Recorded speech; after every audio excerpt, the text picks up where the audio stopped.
ভাবুন একবার, ফুটবলাররা কেন পুরনো একটি বলের পেছনে লক্ষ লক্ষ ডলার খরচ করতে রাজি থাকেন।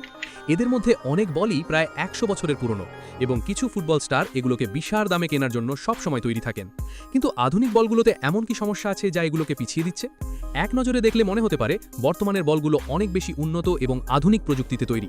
তবে পুরনো এই বলগুলোর কিছু এমন গুণ আছে যা এগুলোকে একদম ইউনিক বা অনন্য করে তুলেছে। শতাব্দী প্রাচীন এই বলগুলো একসময় অনেক কঠিন এবং হার্ড ট্রেনিংয়ের জন্য বেশ কার্যকর ছিল। এগুলো হাতে তৈরি লেদার বা চামড়ার ছিল, যেখানে মোটা এবং স্পষ্ট সিমস দেখা যেত। এর ফলে বলগুলো ওজনে অনেক ভারী ছিল এবং বাতাসে এর মুভমেন্ট মোটেও প্রেডিক্টেবল ছিল না। আর ঠিক এই কারণেই এগুলো প্র্যাকটিসের জন্য একদম পারফেক্ট হিসেবে বিবেচিত হতো। এমন ভারী বল দিয়ে ট্রেনিং করার পর আধুনিক হালকা বলগুলো কন্ট্রোল করা অনেক সহজ মনে হয়। তখনকার সময় ফুটবল ম্যাচগুলো ছিল অনেকটা যুদ্ধের মতো, কারণ বল সামলানো ছিল অনেক চ্যালেঞ্জিং। সেই জন্য যারা পুরনো আমলের এমন বল কন্ট্রোল করতে পারেন তারা আধুনিক ফুটবলে আরও ভালো পারফর্ম করতে পারেন।